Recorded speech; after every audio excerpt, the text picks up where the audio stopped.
entered I believe, the 14th of Ramadan, isn't it? 13. Sorry? 13, yeah? So last night, yesterday we completed the 12th Ramadan. So almost halfway through. How's everyone feeling? Tired? No energy? Sad. Sorry? Sad. Sad. Why do you feel sad?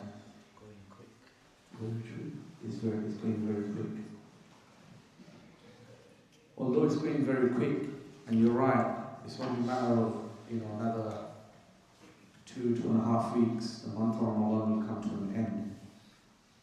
But does that mean we can't worship Allah? Allah Azza wa Jal, He is the Lord of 12 months, 52 weeks in a year, 365 days in a year. We should still worship Allah Azza wa Jal even after Ramadan, the way we're worshipping Him right now, praying 5 times Salah in Jama'ah, fasting, doing Qiyamul, Layl, giving Sadaqah, and doing so many other a'mal. So when the month of Ramadan comes to an end, it does not mean that we forget Allah Azza wa Jal. Many people, yes, they will pray, but maybe not in Jama'ah. They might not come to the masjid and make an effort to pray in Jama'ah. Okay? They might pray at home alone, or they might even delay the prayers. Many people, they're fasting in the month of Ramadan, and the next time they will fast is the next Ramadan. We know that Prophet ﷺ used to fast on Mondays and Thursdays. So we can observe these Sunnah fasts, Mondays and Thursdays. We know Prophet ﷺ, he used to fast on the 3 white days, Qiyamul. Also, generally speaking, whenever you can, you should fast. Okay, fasting is not only restricted to the month of Ramadan. Also, Qiyamul Layl, alhamdulillah. I'm sure many of you prayed Salatul Taraweeh a couple of hours ago after Isha. You're still making an effort to come for Qiyamul Layl, for Tahajjud. Okay? So when the month of Ramadan comes to an end, Qiyamul Layl can still be prayed every night or whenever you want. In this month, a lot of people, they give a lot of charities, subhanAllah. What about when the month of Ramadan comes to an end? Do you stop giving charity? The answer is no. You still continue.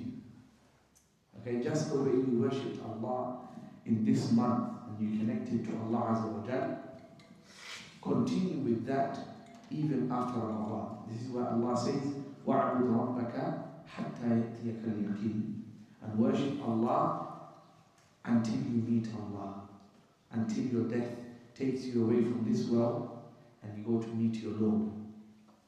So, this is why there's a difference between someone who worships the month of Ramadan and someone who worships Allah in the month of Ramadan. What's the difference?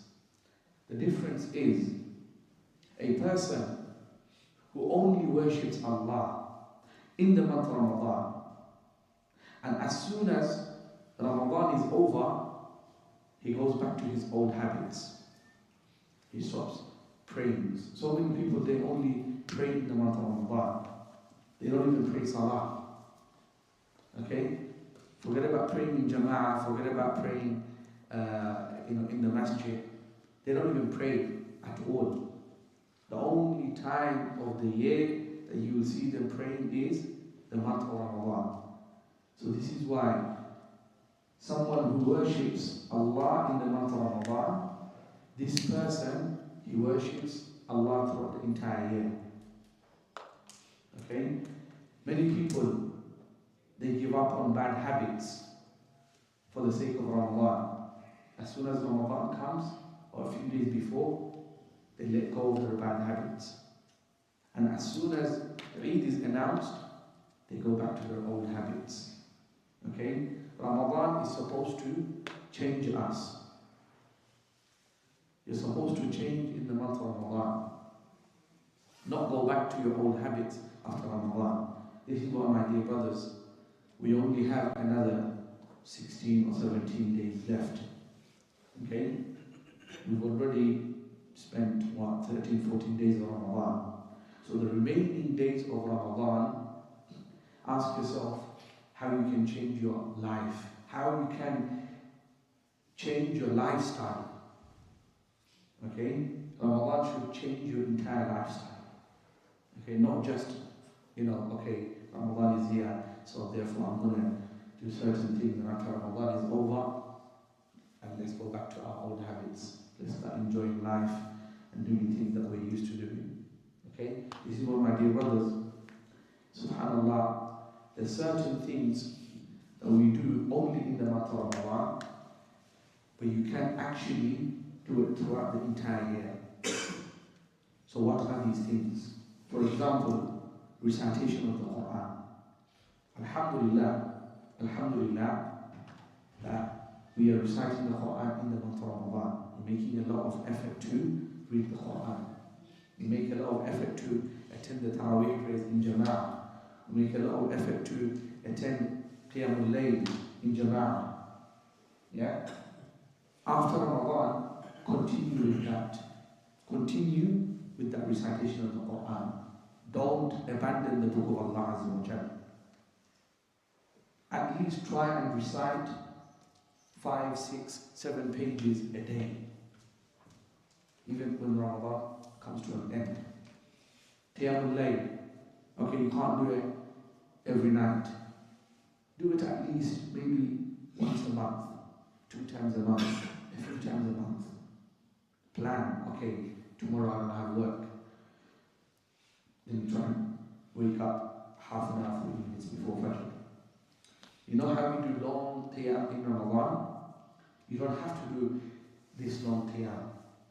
You could even do 2 rak'ah. That takes 5 minutes, 10 minutes. If you actually plan it, it's very much possible. So if you tell yourself, I wake up for Fajr at 5 o'clock, for example. Put your alarm for 4:30. Okay? Wake up, do wudu, pray 2 rak'ah. Subhanallah. And you will see, slowly, you're going to get into a habit of praying Qiyamul Layl. You struggle to recite Quran. Start off with a couple of pages a day. Okay? But be consistent. Do it every single day.